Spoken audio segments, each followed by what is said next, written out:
Sunday Draftstars, 2 games left here. We got Raiders and the Knights, Dogs v the Tigers there. We're going to start in the outside backs. Few options here, not too many, only a couple in the halves and hookers as well, and I think plenty in the forwards. So, it might be an opportunity to spend up in the forwards there, a little bit cheaper in here in the outside back. So, 4, I think we've got to choose from. Josh Adokar, been incredible the last few weeks, had a bunch of tries in the last few games of each of them. Fairly consistent around that. Obviously, a couple of mid-20s there, but generally he's in the 30s at a minimum. And the Dogs are playing pretty well, and I think they have a great chance to win this game against the Tigers. So I think Adokar will be a benefit of that for sure. And if we're sticking with the Dogs, then Jake Averillo is the second guy to talk about here.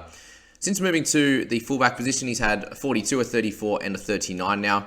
And surprisingly, he didn't score as well last week with the couple of tries that he picked up, but generally, they're the 2 guys that I'd be selecting in that game. And you have an opportunity to pick Karaz as well at that cheaper price. He's going to be that little bit more boom or bust type of player. But that 71 last week really showed that he can play and has great opportunities to score well in him. Obviously, the first 2 games he played, 47 and 49. But the amount of tackle breaks that he picked up was the big winner last week. So he's definitely a slightly more risky option, but could really pay off at the 9,900. If we start at the top there, we've got Nofaluma and also Xavier Savage are the 2 guys I would be looking to select, and I think Savage takes the cake for me with 50 and a 47 the last 2 weeks. Coming up against Newcastle, he's in the fullback position, has a great opportunity to score well. Nofaluma's coming off the injury, so since his return, he's only played the 1 game and picked up the 17. So definitely a risk, but you can see what he can do when the Tigers are playing fairly well, and he can score some tries. So do we think Tigers can beat Dogs? I'm not exactly sure. I think it'll be a fairly close game, and I think Nofa can benefit from that one. The halves and hookers, it's pretty clear up top that you need to be selecting Matty Burton with those amazing scores the last bunch of weeks. He's obviously kicking for big meters, which is great in this game. The tackle breaks, the try assists are there now. So Burton's the one to pick in this game. And if you don't pick him, or if you're going to pick him and go for a flex, there's some other options here as well. Obviously, Fogs is starting to score pretty well, so he becomes a little sneaky option there. Obviously, if you're playing the game separately, then Fogs will be your man in that game for sure. Jeremy Marshall-King has been solid. Obviously, got taken off early last week with the with them winning so much, so that was really nice for him. Hastings, I'm just going to stay away from at this stage.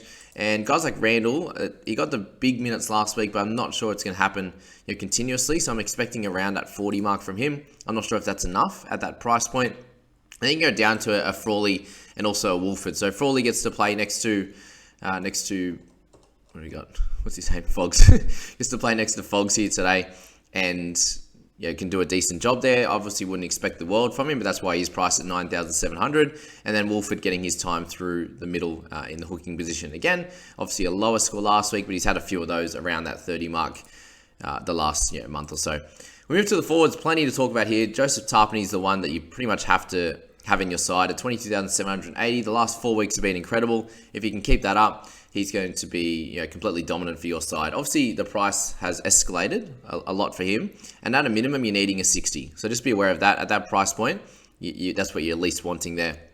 Is you're expecting that from Burton. He's obviously a little bit more expensive, but you're expecting that minimum 60 from Burt's, and then he has that opportunity to get around the 80. Thankfully, with Tarpany, he has that opportunity to get up that high as well. Frizzell and Clem, obviously 2 guys that you can look to pick up that mid-50s type of score at that 20,000 mark. So you're going to have to make a decision on which one of those top 3 you're going to have to select in your side. Jackson's been solid, obviously. That 60 last week was great, but he has that opportunity, he has that chance of getting around the 50 or the 45 as well. Twali, Offengawe, both great options. They have a very slim bench this week, the Tigers, so you should see some big minutes from Joe and also Twal, and both will be great options for your side. You can see there's a lot of options here. The 19s, the 18,000, 17,000 type of guys. Maxi King's been really dominant through the middle.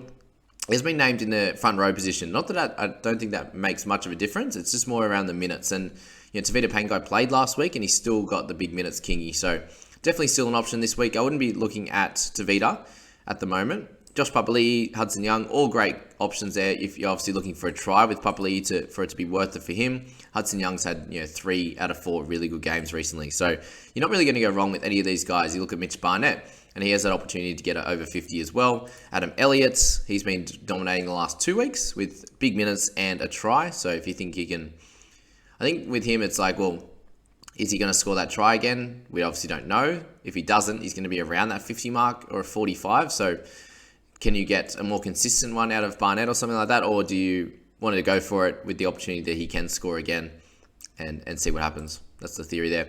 I think with Garner this week, there's too many guys that are around that 15. You know, they've got Barnett and Elliott, for example, in the 15. So I really can't select Garner this week. His price has escalated a lot. And I think that's going to be an issue for him. Horsburgh's the one that we probably need to pick as well. 45 is his lowest in the last bunch of weeks. If you get that at a 13,400 clip, then it's obviously extremely worth it. We see Tuolangi get back into the starting side, and I think we can see him have the potential to get around a 40 mark this week at that really low price, which is nice for Talon Mariners, obviously named to start again, and you'll expect somewhere in the 40s as well. So many options in here. You might have to pick one of these guys in the flex as well so you can get 4 on your side. Other than that, probably not too many I'll be looking to select in this game. Obviously, plenty in this section here.